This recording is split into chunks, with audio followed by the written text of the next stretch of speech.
Good morning, children. Welcome to our next botany class. In today's class, we are going to study in Unit 8 Biotechnology the principle and processes of biotechnology. Now, already we have discussed what is biotechnology. Biotechnology is an applied science. Now, it is applied on various living organisms or living microbes, plants to get useful products and process which is useful for the mankind. So here we already studied biotechnology. The term was given by Karl Erecki, a Hungarian engineer.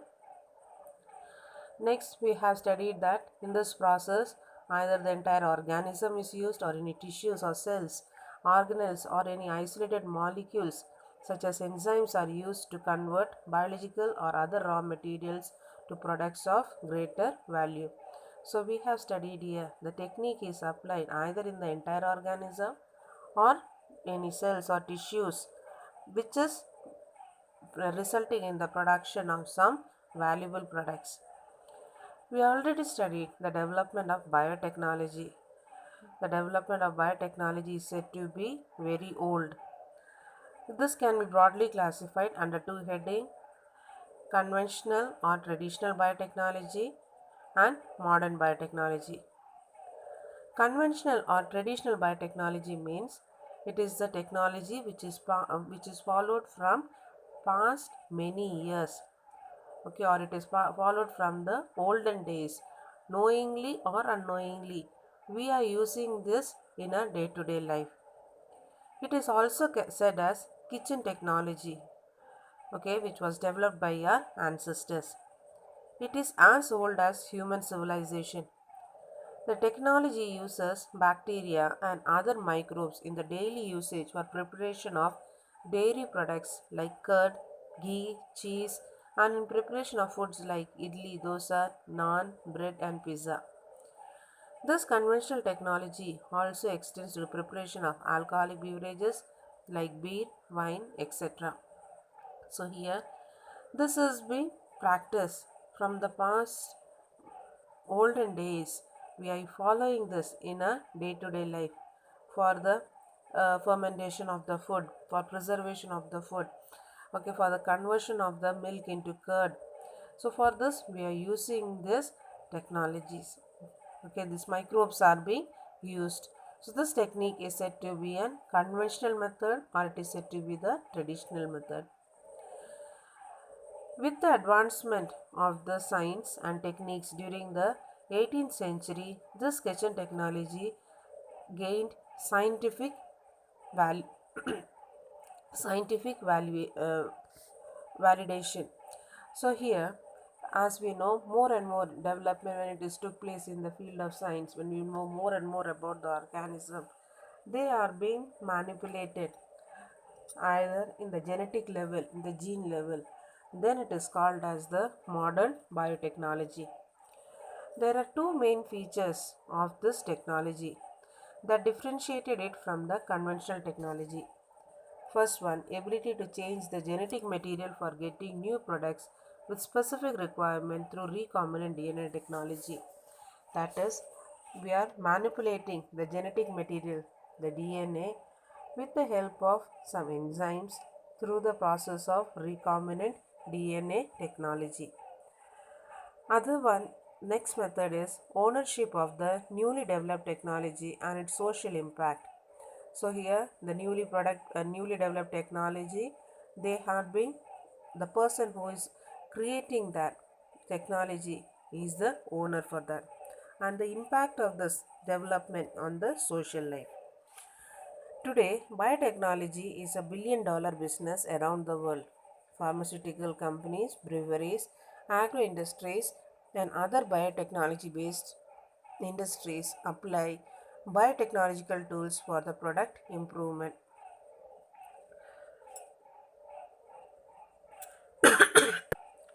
Biotechnology embraces all methods of genetic modification by recombinant DNA.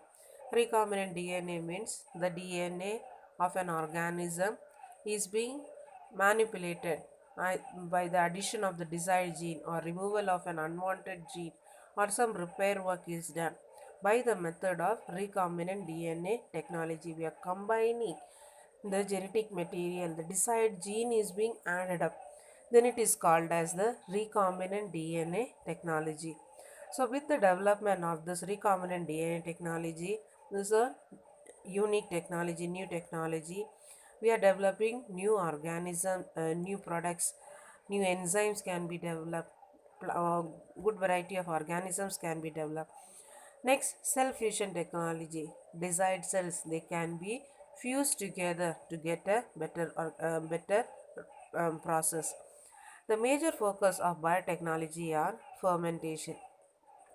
So here from the olden days we are practicing this fermentation. So fermentation it is used for the production of acids, enzymes, alcohols, antibiotics, fine chemicals, vitamins and toxins. So here for the production of these acids, enzymes, alcohols etc. biotechnology plays a major role. Next, for the production of biomass or bulk production of the microorganism that is said to be the production of single cell proteins, alcohols and biofuels. So biotechnology play a role in the bulk production of the single cell that is helping in raising the quantity of the microbes which is useful for a human consumption, okay, or for the alcohol preparation or for biofuels. Next, biotechnology has also help in the preparation of the enzymes which are biosensors which acts as a biosensor in processing industries. Next, biofuels which is useful for production of hydrogen, alcohol, methane. Microbial inoculants, okay, so biotechnology is being practiced for the production of certain inoculants, okay, by microbial inoculants which can be introduced inside the plant which acts as a biofertilizers or helping in nitrogen fixation. Plant and animal cell culture for production of secondary metabolites, monoclonal antibodies, etc. So, culturing of the plant cell and the animal cell with the help of biotechnology for the production of certain valuable secondary metabolites or monoclonal antibodies. Recombinant technology for production of fine chemical enzymes, vaccines, growth hormones, antibiotics, and interferon. So here another important technology followed here is the recombinant DNA technology which is used for the production of certain chemicals, enzymes, vaccines, certain growth hormones are being prepared, antibiotics and interferons. Next is the processing energy engineer process process engineering. Here which acts as a tools of biotechnology and used for the effluent treatment, water recycling. So here, what is done? The waste material, the sewage water, they are being treated and they are being recycled to. They are being converted in such a form that it can be used again. So here, process engineering, there this biotechnology is applied in the treatment of the effluents or the waste waters, which can be recycled. Next, Next, we will be studying about the traditional biotechnology or the technology which is being followed from the olden days. The common traditional technology is the fermentation.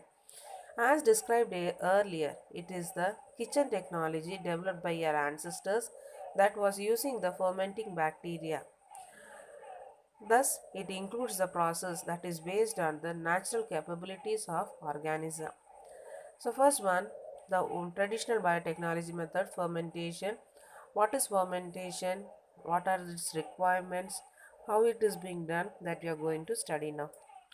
The word fermentation is derived from the Latin word fervere, which means to boil. So here when the fermentation process is taking place, it produces a bubble-like substance. So that is why this process is called as fermentation.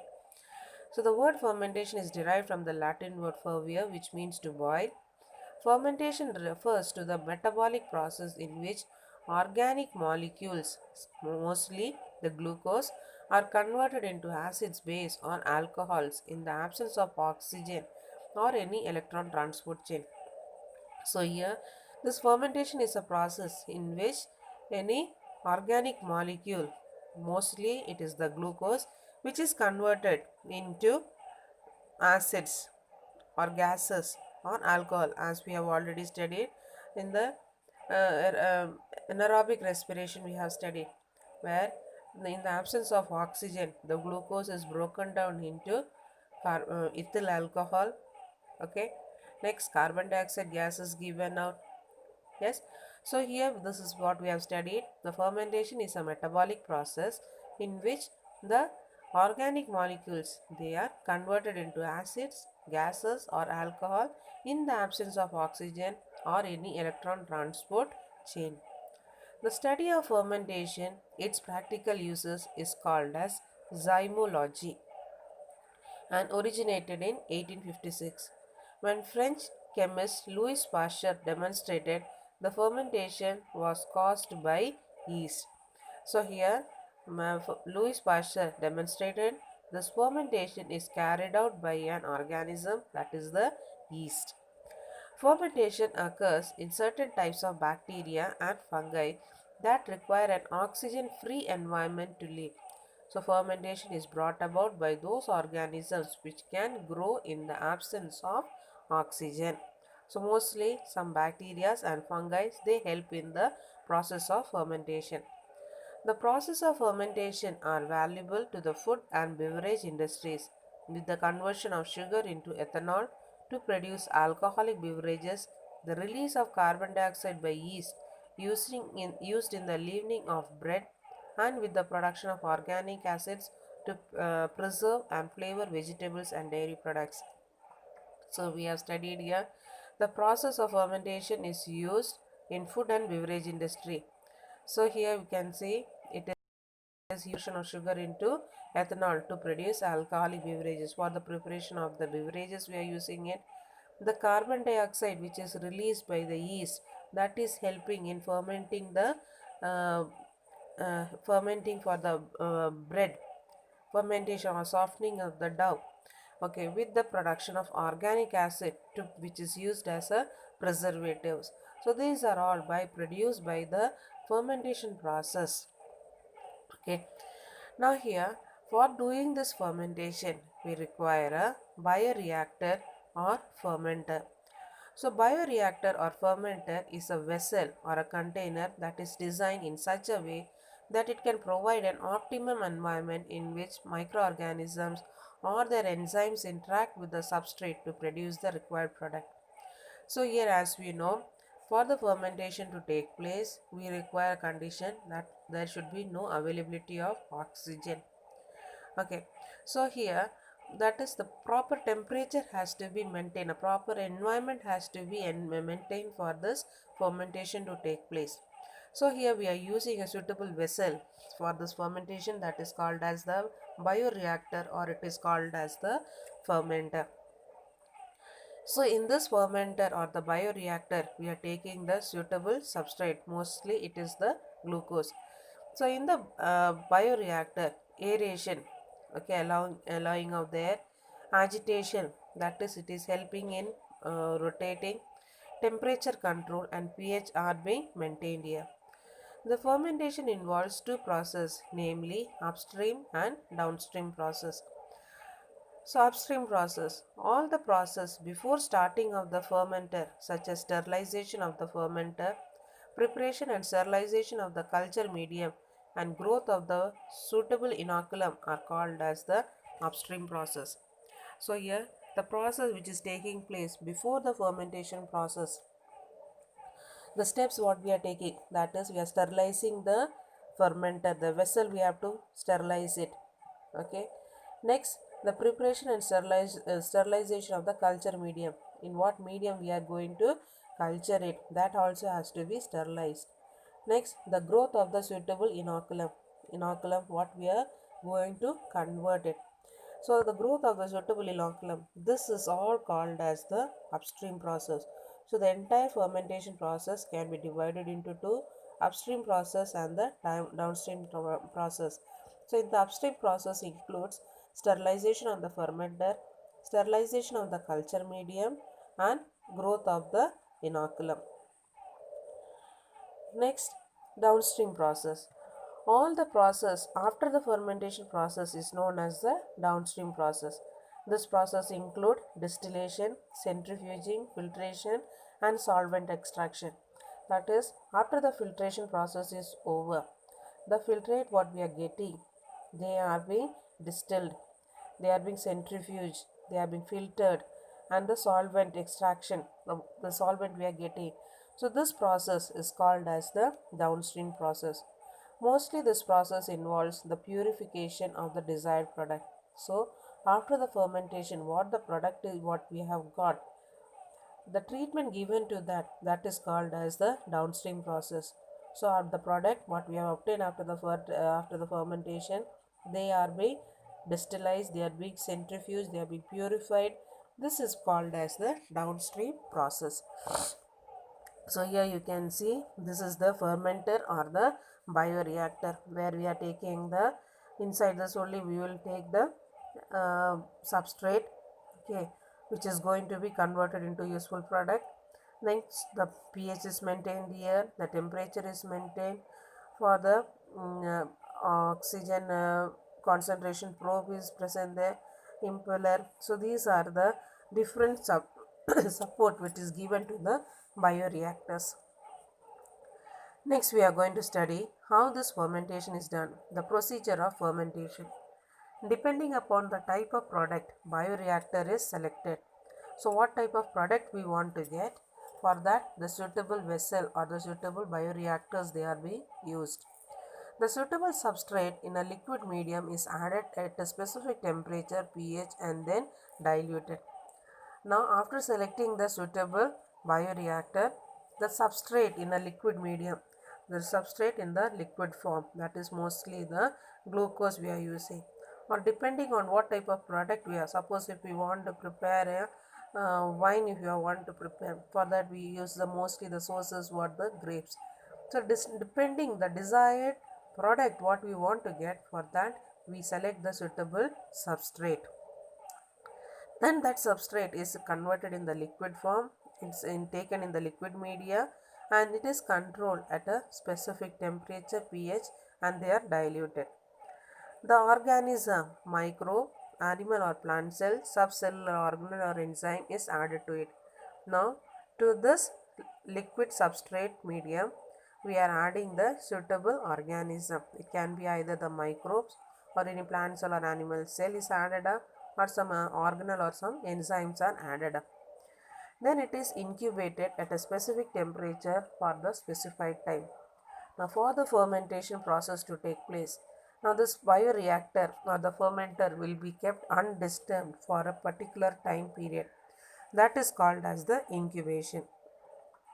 The incubation may either be aerobic or anaerobic. This incubation condition, depending on what type of product we want to get, it can be kept either in an aerobic condition or it can be kept in an anaerobic condition. Now withdrawal of the product after using downstream processing methods. So here, after the incubation for a particular time period, the product will be obtained.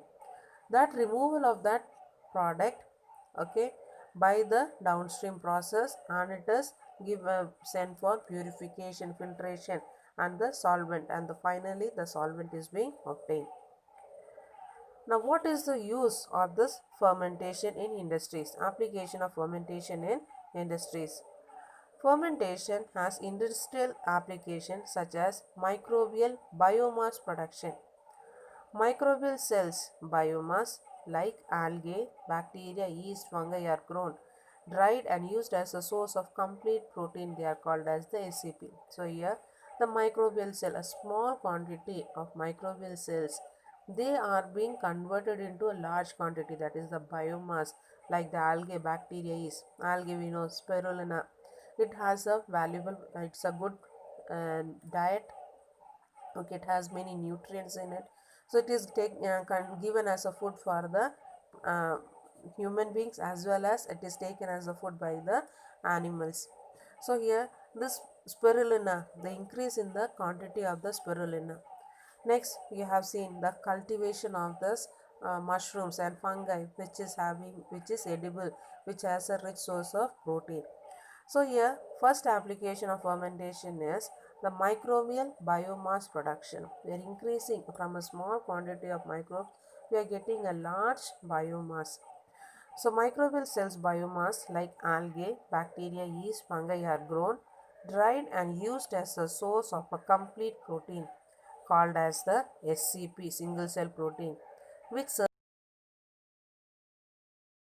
serves as next, it helps in the fermentation. We can get some useful metabolites. Microbial metabolites are being obtained. Microbes produce compounds that are very useful to man as well as for the animals. These compounds they are called as the metabolites. They are classified into two groups, primary metabolites and secondary metabolites.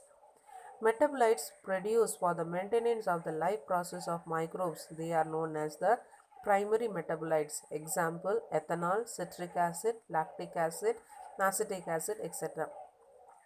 Here, the compounds which is produced by these microbes for their survival, they are called as the primary metabolites. So the metabolites they are obtained for the survival of the microbes. They are ethanol, citric acid, lactic acid, acetic acid, etc. Apart from this compounds, there are some other compounds are used produced which is required, which is not required for survival of that microbes, but it is beneficial for other organisms. Secondary metabolites are those which are not required for the vital life process of the microbes but have value added nature. This includes antibiotics. Different types of antibiotics are obtained. For example, amphotericin B obtained from Streptomyces nodosus, which is of medicinal value, which is used for the treatment of the diseases. Penicillin, again used for the treatment of the diseases obtained from Penicillium chrysogenum. Streptomycin obtained from Streptomyces gracious. Tetracycline obtained from Streptomyces aureofaciens. Along with that, certain alkaloids are produced, some toxic pigments are produced, vitamins are produced, which is not useful for the organism, but it is useful for the treatment of many type of diseases by the human beings. Next is the role of this fermentation in my production of microbial enzymes. When microbes are cultured, they secrete some enzymes into the growth media.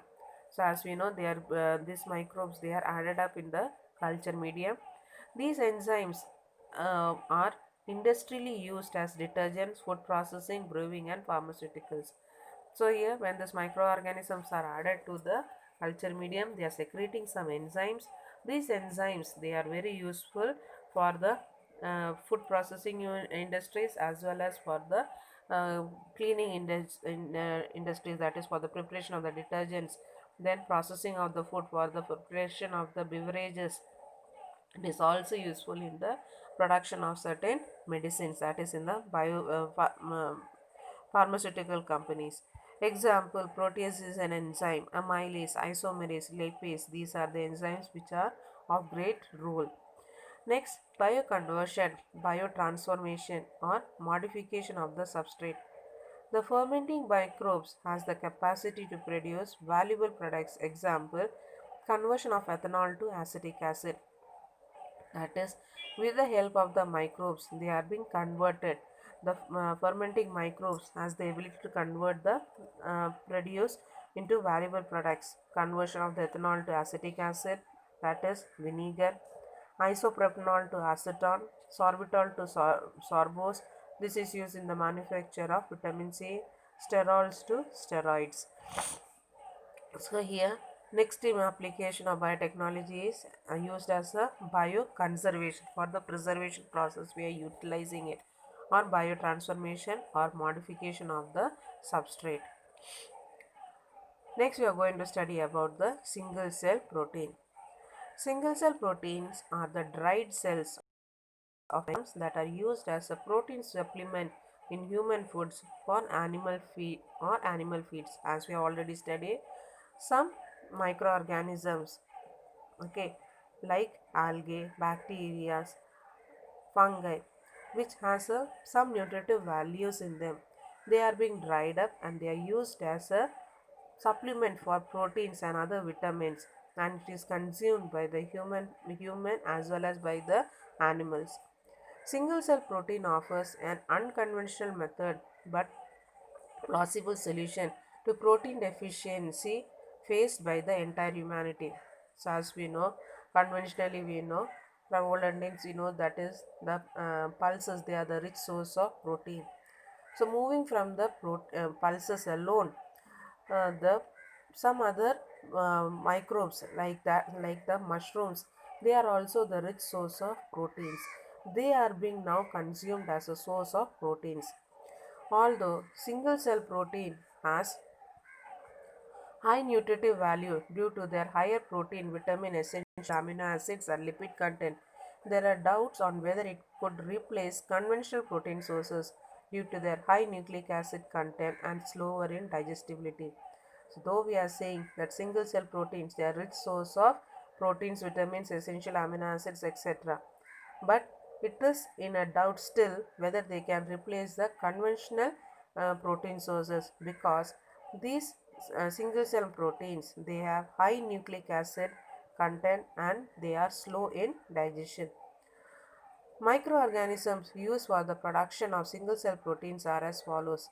So, as we have studied, for single cell production we use the bacteria, fungi, algae. So, the what are the bacteria which is used for single cell proteins are Methylophilus, Methylotrophus, Cellulomonas, alkyl These are the bacteria which are used for the single cell protein. Fungi, they are Agaricus compostris, Saccharomyces cerevisiae, that is the yeast, and Candida utilis. The algae which is used as a single cell protein, they are Spirulina, Chlorella, and Chlamydomonas. The single cell protein forms an important source of food because of their protein content. So, the single cell protein we are giving a which is of greater need because they are the rich source of protein, carbohydrate, fats, vitamins, and minerals. It is used by the astronauts and Antarctica expedition scientists. So, here the astronauts and the Antarctica expedition people, the source of food for them is this single cell proteins. Spirulina can be grown easily on materials like wastewater from potato processing plants, which is a rich source of starch, straw molasses, animal manure, and even sewage to produce large quantity and can serve as a food rich in protein, mineral, fats, carbohydrates, and vitamins. Such utilization also reduce environmental pollution. So here for the spirulina culture, okay, as we studied, spirulina is a single cell protein. For the culture of the spirulina, we are depending on the wastewater from the potato processing plants, require some straw, molasses, animal manure is required there, wastewater is required, sewage water is required, and large quantity, and can serve as a rich source of protein. So when they are used in this substrate, this spirulina, they are being cultured and a large quantity of proteins. So from this spirulina we can get large quantity of proteins, minerals, fats, carbohydrates, and vitamins.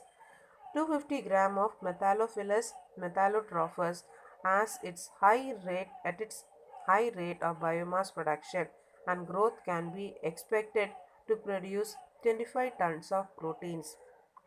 So here from only 250 gram of Methylophilus methylotrophus we can get 250 tons of proteins. So much protein content is present here. Application of single cell protein. It is used as a protein supplement. So the single cell protein, it is used with source of protein supplement. It is used in cosmetic products for healthy hair and skin. It is used in poultry as the excellent source of proteins and other nutrients. It is widely used for feeding cattle, birds, fishes, etc.